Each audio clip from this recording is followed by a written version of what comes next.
சட்டமன்ற தொகுதியை பொறுத்த வரைக்கும் நீங்கள் போன முறை வந்த தேர்தல் அப்படிங்கிறதுல இந்த சட்டமன்ற தேர்தல் களம் மாறி இருக்கிறது. ஒரு பலவாறாக பிரிந்து இருக்கக்கூடிய ஒரு சூழல். குறிப்பாக இந்த கடந்த 5 ஆண்டு கால ஆட்சி ஒரு தனிப்பெரும்பான்மையோடு ஒரு ஆட்சி வந்திருந்தாலும் கூட மக்களுடைய எதிர்பார்ப்புகளை பூர்த்தி செய்யாத ஒரு அரசாங்கம். ஒட்டுமொத்தமாக மக்கள் வெறுத்து போயிருக்கக்கூடிய ஒரு சூழல். இன்னொரு பக்கம் அதிகமான புதிய இளைஞர்கள். இந்த புதிய இளைஞர்களுக்கான நம்பிக்கை கூடவே கடந்த பாராளுமன்ற தேர்தல் ஒரு இண்டிகேஷன். அதிகமாக வாக்குகளை பெற்று முன்னிலை வகித்த கட்சியாக இந்த தொகுதியில் பாஜக இருந்திருக்கு. அதனால் ஏற்கனவே சின்னம் அதிகமாயிருக்கு. அந்த சின்னத்துக்கு மக்கள் வாக்களித்திருக்கிறார்கள். புதிதாக இளைஞர்கள். இந்த அரசியல் கட்சிகளால் வெறுத்து போயிருக்கக்கூடிய ஒரு சூழல்.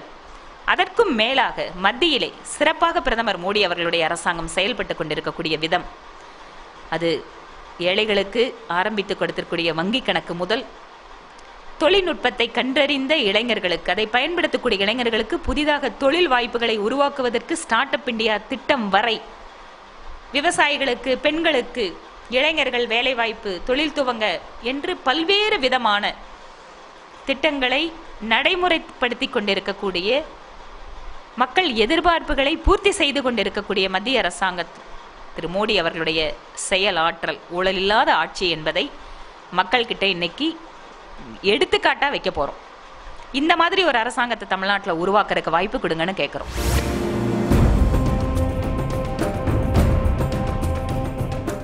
தமிழக முதல்வர் அப்படின்னு அறிவிக்கிறதால மட்டுமே வெற்றி வாய்ப்பு வரப்போகும் அப்படின்னு நாங்கள் நினைக்கல. ஏனென்றால் இதுக்கு உதாரணம் நாங்கள் பல்வேறு மாநிலங்களை சொல்ல முடியும். மகாராஷ்டிரா, ஹரியானா, இந்த மாதிரி மாநிலங்களே சொல்ல முடியும். நம்மளுக்கு இன்னைக்கு தேவை இந்த மனோபாவமே கொஞ்சம் நாம் மாற்ற வேண்டி இருக்கு. அதனால ஒரு முதல்வர் வேட்பாளர் அப்படிங்கிற ஒரு விஷயத்தை தாண்டி ஒரு ஜனநாயக ரீதியாக இயங்கக்கூடிய ஒரு அரசியல் கட்சியில் ஒரு கூட்டு தலைமையின் கீழே ஒட்டுமொத்தமாக அனைவரும் உழைத்து அந்த கொள்கை ரீதியாக இருக்கக்கூடிய கட்சி முன்னிலைப்படுத்தி அந்த ஒரு அரசாங்கம் அமைக்கணும் அப்படிங்கிறதுல மக்கள் அதுக்கு ஆதரவு தளத்தை நாங்கள் அதிகப்படுத்தணும்னு நினைக்கிறோம். நீங்கள் திரும்ப திரும்ப வாக்கு வங்கி சதவிகிதம், கூட்டணி கட்சிகளுடைய எண்ணிக்கை இப்படியே போறீங்க. அதுவல்ல கள நிலவரம் என்று மக்கள், குறிப்பாக இளைஞர்கள் இன்று ஏதோ ஒன்றை எதிர்நோக்கி காத்திருக்கிறார்கள். அதற்கு லிவிங் எக்ஸாம்பிள்னு சொல்றோமே, ஒரு அரசாங்கம் எப்படி நடக்கணும் எக்ஸாம்பிளா இன்னைக்கு சென்ட்ரல் கவர்மெண்ட்டும் மோடி அவர்களும் இருக்கிறார்கள். அதனால இதை தீவிரமாக ஒவ்வொரு வாக்காளர்கிட்ட எடுத்துட்டு போற மிகப்பெரிய ஒரு பணி எங்களுக்கு இருக்கு. மிகப்பெரிய சவால் தான். அதை நாங்கள் புரிஞ்சுட்டு தான் களத்தில் இறங்கியிருக்கோம். அதை எங்கள் செயலாற்றல் மூலமாக நிச்சயமாக இந்த களத்தை எங்களுக்கு சாதகமாக நாங்கள் மாற்றிடுவோம்.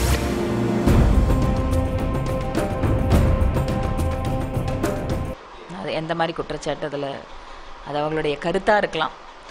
ஆனால் அந்த கருத்தில் எந்த விதமான உண்மையும் கிடையாது. ஏன்னா இதுக்கு முன்னாலேயும் கூட்டணிகள்லாம் நடந்துட்டு தான் இருக்குது. திமுகவோட, அதிமுகவோட. எந்த கூட்டணி கட்சிகளோட கூட்டம் தனித்தனியாக ஒருங்கிணைப்பு கூட்டம் நடந்தது இல்லைங்களே. நம்ம எந்த கட்சிகள் என்ன அவர்களுடைய கருத்துக்களை சொல்லணுமோ அதற்கான வாய்ப்புகளை தமிழக தலைமை வச்சுட்டு தான் இருந்தாங்க. அதனால் இன்னைக்கு ஏதோ ஒரு காரணத்தால் வெளியில் போயிட்டு பழியை தூக்கி பிஜேபி மேலே போட வேண்டிய அவசியம் இல்லை.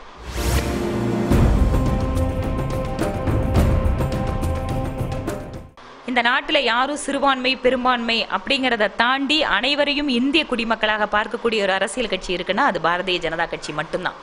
அதனால முதல்ல அரசியல் கட்சிகள் உருவாக்கி வைத்திருக்கக்கூடிய இந்த மாய வலைகளுக்குள்ள இருந்து அவங்களை மீட்க வேண்டியிருக்கு. 1. 2வது, திரு மோடி அவர்கள் வங்கி கணக்கு துவக்கினா சிறுபான்மைக்கு தனி அக்கௌண்ட், பெரும்பான்மைக்கு தனி அக்கௌண்ட்னெல்லாம் அவர் பண்ணல. மானியம் கொடுத்தா அவர் எல்லாத்துக்கும் தான் கொடுக்குறாரு. ஒரு திட்டம் வந்துச்சுன்னா அது நாட்டு குடிமக்கள் அத்தனை பேத்துக்கு தான் கொடுத்துட்டு இருக்காரு. அதனால இதுவரைக்கும் சிறுபான்மை அப்பீஸ்மெண்ட்ங்கிற பேர்ல அவங்களை தனிமைப்படுத்தி வச்சிருந்தது எண்ணம் சூழல் இப்ப மதுவா மாறிட்டே இருக்கு.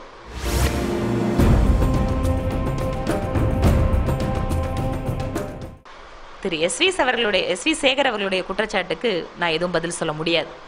ஏனென்றால் எங்க பாரதிய ஜனதா கட்சியை பொறுத்த வரைக்கும் இத்தனை பணத்தை கொடுத்தாதான் சீட்டு அப்படின்னெல்லாம் எங்கேயும் இல்லை. அவர் எந்த தகவலை வச்சு அப்படியெல்லாம் சொல்றாருன்னு தெரியல.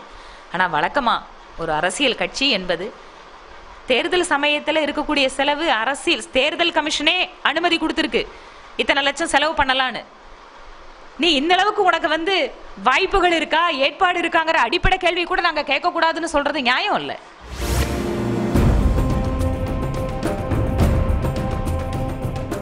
இப்போ ரீசெண்டா காலேஜ்லயே கூட நீங்க பாத்துட்டீங்கன்னா சென்ட்ரல் கவர்மெண்ட் வந்ததுக்கு அப்புறம் Thirumathi Nirmala Sitharaman make in India டெக்ஸ்டைலுங்க, அப்ப நான் தான் அழைச்சிட்டு வந்துட்டு ஏற்பாடு பண்ணோம். அதுக்கப்புறம் இப்போ ஸ்டார்ட் அப் இந்தியா.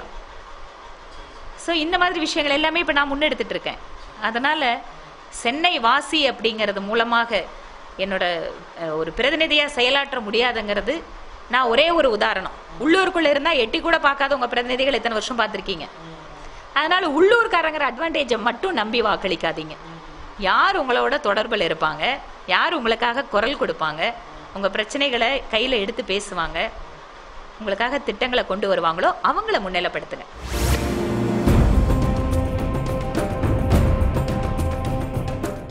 ஒரு அணியை உருவாக்குகின்ற பொறுப்பு இருக்கக்கூடிய அரசியல் கட்சியாக எல்லா அரசியல் கட்சிகளோட பேச்சுவார்த்தை நடத்துறது இயல்பானது.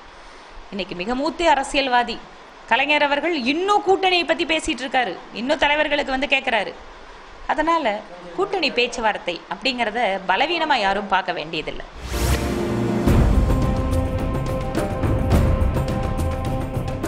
கட்சி வந்து எந்த தொகுதியில எந்த வேட்பாளரை நிறுத்தணுங்கிறது முழுக்க முழுக்க கட்சியினுடைய முடிவு.